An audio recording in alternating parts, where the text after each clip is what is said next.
ნაშრომში ძილი და სიზმარი დიმიტრი უზნაძე გვთავაზობს თავის შეხედულებებს ფანტაზიასა და წარმოსახვასთან დაკავშირებით, რაც რა თქმა უნდა ძალიან მნიშვნელოვანია და საყურადღებო ხელოვნების ფსიქოლოგიისთვის. სიზმრის ბუნების ანალიზისას უზნაძე გამორჩეულ მნიშვნელობას მის სუბიექტურსა და ემოციონალურ შინაარსს ანიჭებს. მე მინდა მოვიყვანო ციტატა. ჩვენ გვძინავს, მაგრამ ეს ხელს არ გვიშლის, ნამდვილი და არა მხოლოდ წარმოსახული ემოციური განცდება ჰქონდეს.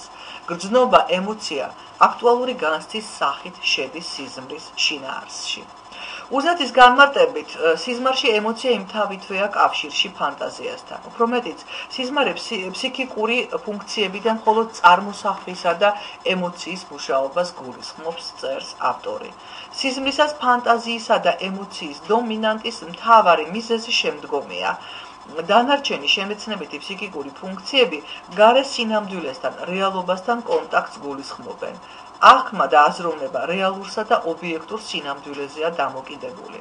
მათი დანიშნულება ობიექტური რეალობის ადეკვატური ასახვაა. ფანტაზია განსაკუთრებული ინტენსივობით ადამიანის გარემოსთან კონტაქტის გაწყვეტის შემთხვევაში მოქმედებს.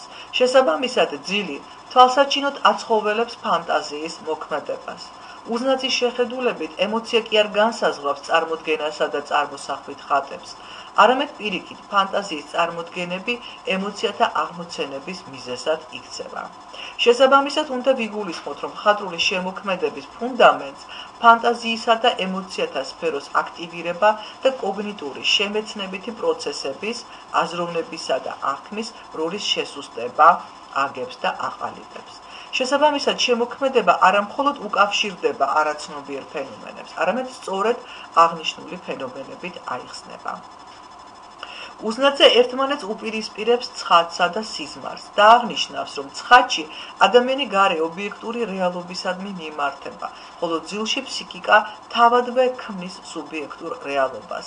ძილში ფსიქიკა უმოქმედო მდგომარეობაში არჩება და თავისით იწყებს მოქმედება, თვითონ აგებს თავის საგანს, ემორჩილება რა ეგრეთ წოდებული ფუნქციონალური ტენდენციის ზეგავლენას. მინდა მოვიყვანო ციტატა.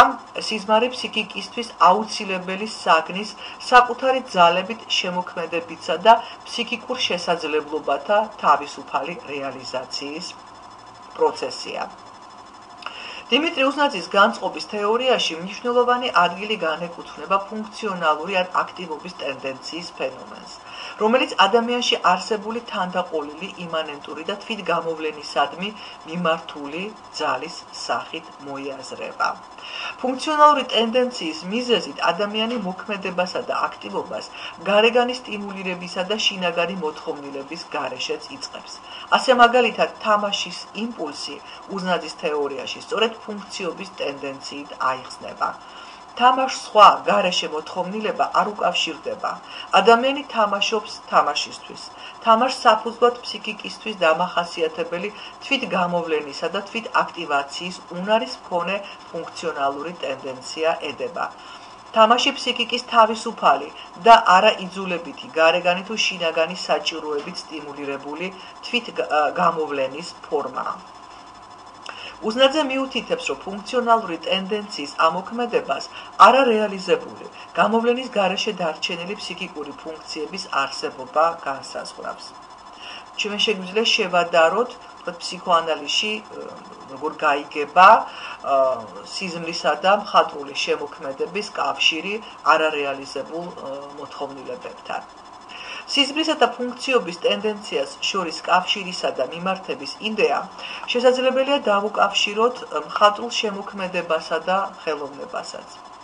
ფუნქციობის ტენდენცია შეიძლება მოვიაზროთ მხატვრული შემოქმედებისა და ხელოვნების ფუნდამენტშიც და მასში ვეძიოთ ადამიანის მხატვრული მოქმედების ფსიქოლოგიური საფუძველი. ჩვენ უკვე ვისაუბრეთ უზნაძის ნაშრომზე ბავშვის ფსიქოლოგია, სადაც იყო წარმოდგენილი უზნაძისეული კლასიფიკაცია ქცევების და სადაც ინტროგენულ ქცევებს დაუკავშირდა ფუნქციონალური ტენდენცია, ხოლო ინტროგენულ ქცევათა ჩამონათვალში იგულისხმება მხატვრული შემოქმედება და ხელოვნებაც. უზნაძის შეხედულებით სიზმრის განსაზღვრელი არაცნობიერი შინაარსები, ფუნქციობის ან აქტივობის ტენდენცია არსებობენ არა როგორც განცდები, აზრები, სურვილები ან აფექტები, არამედ როგორც ამ უკანასკნელთა აქტივაციის, მათი ამოქმედების მზაობები, მე მინდა ხაზი გაუსვა და განწყობები.